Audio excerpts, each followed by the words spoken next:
اور ہر زاویے سے کہا گیا کہ ہم اس اسٹیٹمنٹ کا جو صدر صاحب نے دیا ہے اس کا جائزہ لے کے اپنا رد عمل دیں گے. تو کچھ ہی دیر کے بعد یہ پاکستان تحریک انصاف نے اپنا جو فائنل اس کے اوپر ریئیکشن تھا وہ بھی دے دیا، جس میں یہ کہا گیا کہ ہم اس معاملے پہ جو صدر صاحب نے کہا ہے کہ دیکھیں کہ میں نے دستخط نہیں کیے اور میری من مرضی کے بغیر میرے جو اسٹاف ہے اس نے مجھے دھوکہ دیا ہے. بھائی دھوکہ دینے والی جو بات ہے، صدر صاحب کے پاس اب آپشن ہوگا، جیسے کہ پاکستان تحریک انصاف نے اعلان کیا ہے کہ ہم اس معاملے کے اوپر سپریم کورٹ میں جائیں گے، عدالت عظمیٰ سے رجوع کریں گے اور درخواست کریں گے کہ اس معاملے کے اوپر سپریم کورٹ آرٹیکل 186(3) یعنی 100 موٹے کے اختیار کو استعمال کر کے معاملے کی حقیقت کا پتہ چلائے. اچھا، یہاں پہ جو ایک اہم چیز ہے، ایک اور خبر بھی آپ کے ساتھ شیئر کر لیں کہ جو مشترکہ مفادات کونسل کا اجلاس ہے اسے بھی پاکستان تحریک انصاف نے سپریم کورٹ میں چیلنج کرنے کا اعلان کیا ہے. اور جو الیکشن کمیشن کا فیصلہ ہے کہ 90 نہیں، پہلے 120 روز میں حلقہ بندیاں ہوں گی، پھر اگلے 90 روز میں انتخابات کروائے جائیں گے، اسے بھی پاکستان تحریک انصاف نے سپریم کورٹ میں چیلنج کرنے کا اعلان کیا ہے. اب یہ تیسرا اعلان صدر صاحب کے ٹویٹ کے بعد پاکستان تحریک انصاف نے کیا، یعنی آئندہ آنے والے ہفتے میں تحریک انصاف 3 مختلف درخواستیں سپریم کورٹ آف پاکستان میں دائر کرنے جا رہی ہے. لیکن دیکھنا یہ ہوگا کیا supreme court chief justice of Pakistan, جن کی مدت میعاد ختم ہونے میں اب آج جیسا کہ 20 تاریخ ہے اور کوئی 25 سے 26 دن، اور اگر اس میں ہفتے اتوار کی چھٹیاں نکال دیں تو 17-18 دن باقی بچتے ہیں، کیا چیف جسٹس آف پاکستان اس معاملے کے اوپر جو عدالت عظمیٰ کا 100 موٹو کا اختیار ہے اس کو استعمال کریں گے؟ صدر صاحب کے معاملے کے اوپر جو 2 قوانین بن چکے ہیں، جو آئین نے اپنا راستہ اختیار کیا ہے، 2 آپشن تھے جیسا کہ میں نے پہلے بتایا، دوبارہ اس پہ بات کر لیتے ہیں مختصر سے.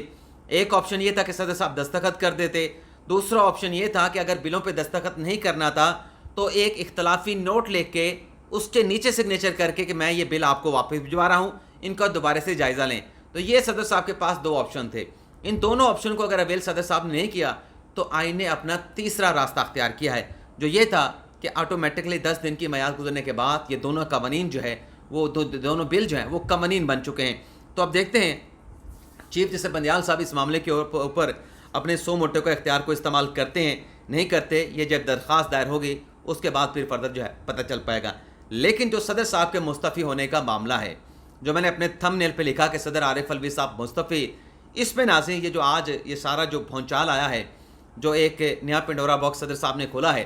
اس پہ اب صدر صاحب کے مستعفی ہونے کا، ان سے استعفے کا مطالبہ جو ہے سامنے آیا ہے. اور دونوں جو مطالبات کیے گئے ہیں یہ جانے والی جو اتحادی حکومت ہے ان کے اہم رہنماؤں کی طرف سے، عرفان صدیقی کی طرف سے کیا گیا ہے، سینیٹر عرفان صدیقی، سینیٹر اسحاق ڈار اور دیگر رہنماؤں کی طرف سے اسی قسم کے دعوے کیے گئے ہیں کہ اگر اس قسم کا کنڈکٹ ہے ہمارے صدر کا تو پھر ان کو مستعفی ہو جانا چاہیے. اور یہاں پہ آپ کو بتا دیں کہ جس سٹاف کے اوپر صدر عارف الوی صاحب نے الزام لگایا ہے وہ عام سٹاف نہیں ہے، ان کا تعلق جو ہے وہ ملٹری کے ساتھ ہے. یعنی صدر صاحب کے جو سٹاف میں آتے ہیں وہ ان کے ملٹری سیکٹری آتے ہیں، نیچے بھی جو آتے ہیں وہ بھی حساس ادارے کے ساتھ تعلق رکھتے ہیں. تو یہ جو صدر صاحب نے الزام لگایا ہے اس کو پروف کرنا اب صدر صاحب کی ذمہ داری ہے. اب وہ نوٹنگ، اور یہاں پہ آپ کو یہ بھی بتا دیں کہ یہ جو مختلف سرکار کے دفاتر میں خاص طور پہ اب صدر صاحب کے آفس کی بات ہو رہی ہے یا پی ایم صاحب کا آفس ہو، اس میں کوئی بھی ڈاکومنٹ، کوئی بھی چیز آپ نے کہنی ہے وہ تحریری طور پہ ہونی ہے، وہ زبانی طور پہ نہیں ہونی. صدر صاحب یہ نہیں کہہ سکتے کہ میں نے زبانی طور پہ اپنے عملے سے کہا تھا اس کو واپس بھجوا دیں. صدر صاحب نے نوٹنگ کر کے یہ معاملہ بھجوانا تھا، صدر صاحب نے اپنا اختلافی ایک نوٹ لکھ کے یہ معاملہ واپس بھجوانا تھا. تو صدر صاحب کو اگر یہ کسی فورم پہ پاکستان تحریک انصاف لے کے گئے تو ہو سکتا ہے کہ لینے کے دینے وہاں پہ نہ پڑ جائیں. اور یہ جو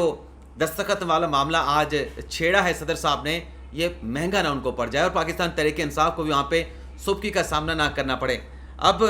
یہ جو مشترکہ پریس کانفرنس ہوئی ہے مرتضیٰ سولنگی صاحب کی اور وزیر قانون اپنے احمد عرفان اسلم صاحب کی، اس میں بھی سوال ہوا صدر صاحب کے استعفے کے حوالے سے. تو دونوں وفاقی وزراء نے بڑا اہم سٹیٹمنٹ دیا جس میں یہ کہا گیا کہ بلکہ ایک سوال یہ بھی ہوا کہ کیا کوئی اس معاملے کے اوپر کوئی انکوائری کرنے کا، کوئی تفتیش کرنے کا، کوئی انویسٹیگیشن کرنے کا، یا جو صدر ہاؤس کا آفس کا جو ریکارڈ ہے اس کو قبضے میں لینے کے حوالے سے بھی سوال کیا گیا، جس پر دونوں وزراء نے بڑا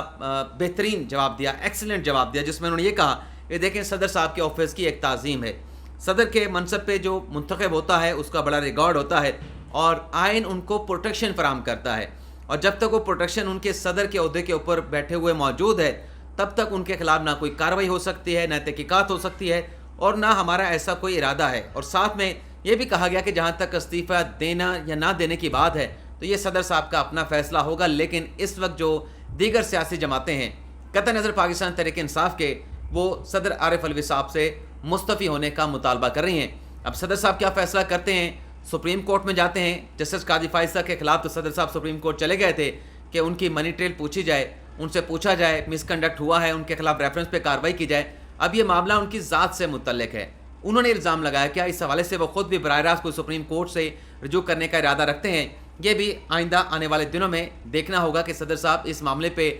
کیا کوئی ایف آئی آر کا اندراج کراتے ہیں، سول کورٹ میں کیس کرتے ہیں، یا بندیال صاحب سے براہ راست جو ہے وہ رجوع کرتے ہیں۔ تو یہ ایک بڑا اہم معاملہ جس کی ڈیٹیل ہم نے آپ کے ساتھ شیئر کی، لیکن ہمارے صحافی دوست حسن ایوب صاحب یہ دعویٰ کر چکے ہیں کہ جب 8 ستمبر کو صدر صاحب کی مدت میعاد مکمل ہوگی، اس کے بعد جو ہے وہ اپنے آپ کو ایوان صدر میں اجنبی سا محسوس کریں گے۔ اس کے علاوہ ناظرین جو دوسرا معاملہ تھا سائفر کے معاملے کے اوپر، شاہ محمود قریشی صاحب کو آج جج صاحب ڈیوٹی مجسٹریٹ کی عدالت میں پیش کیا گیا، ان کا 1 روزہ جسمانی ریمانڈ دے دیا گیا، اور جب عدالت سے جا رہے تھے صحافی نے سوال پوچھا، بلکہ یہ جو عدالت کے سامنے پیش کیا گیا یہ کارروائی بھی ان کیمرہ ہوئی، کیونکہ آفیشیل سیکرٹ ایکٹ کی کارروائی اسی بات پہ ہو رہی ہے کہ یہ قومی راز تھا، ایک سیکرٹ ڈاکومنٹ تھا جسے پبلک کیا گیا، ان لوگوں تک اس کے کانٹینٹس مندرجات پہنچائے گئے جو غیر متعلقہ تھے، غیر مجاز سے اس انفارمیشن کو لینے کے لیے یا سننے کے لیے، لیکن یہ کیا گیا۔ تو عدالت میں جو کارروائی ہوئی وہ بھی ان کیمرہ ہوئی۔ 1 دن کا جسمانی ریمانڈ شاہ محمود قریشی کا دے دیا گیا ہے، کل انہیں دوبارہ سے عدالت میں پیش کیا جائے گا۔ علی وزیر اور ایمان زینب مزاری ان کو بھی 1 دن کی حد تک، یعنی کل کی حد تک جو ہے وہ پولیس کو دے دیا گیا ہے، اور کل انہیں عدالت میں پیش کرنے کا کہہ دیا گیا ہے۔ ایمان زینب مزاری کو کہا گیا ہے کہ آپ ووین پولیس اسٹیشن میں رکھیں گے، لیکن اس کارروائی کے دوران جو اپنے شیر مزاری صاحبہ ہیں، ایمان زینب مزاری کی جو والدہ ہیں، انہوں نے عدالت میں ضرور کہا کہ میرے خلاف تو کوئی کیس نہیں تھا، میرا موبائل انہوں نے اٹھا لیا، میرے ساتھ ان کا کیا تھا، اور جس طریقے سے آئے، جس طریقے سے گرفتار کیا رات کے اندھیرے میں، اس پر بھی انہوں نے کہا۔ تو پھر اس پہ جج صاحب نے پولیس سے کہا، بلکہ جج صاحب نے پہلے تو مزاری صاحبہ سے کہا، شیری مزاری صاحبہ سے، کہ آپ اگر ان کے آپ کی کوئی چیز اٹھائی ہے تو آپ متعلقہ فورم سے رجوع کریں، یہاں پر تو صرف جسمانی ریمانڈ یا اپنا دینے نہ دینے کا معاملہ ہے۔ لیکن انہوں نے جج صاحب نے تفتیشی آفیسر سے ضرور کہا کہ اگر آپ کا کوئی کیس نہیں ہے شیری مزاری کے خلاف تو آپ نے ان کی جو چیزیں اٹھائی ہیں وہ ان کو جو ہے وہ واپس کر دیں۔ اس کے علاوہ ناظرین الیکشن کمیشن نے ایک بڑا اہم فیصلہ صادر فرمایا ہے، وہ یہ ہے کہ حلقہ بندیوں کا جو 120 روز میں حلقہ بندیاں کرنے کا الیکشن کمیشن نے فیصلہ کیا ہے، اب اس کا فارمولہ کیا ہوگا، اس کی بنیاد کیا ہوگی، اس حوالے سے آج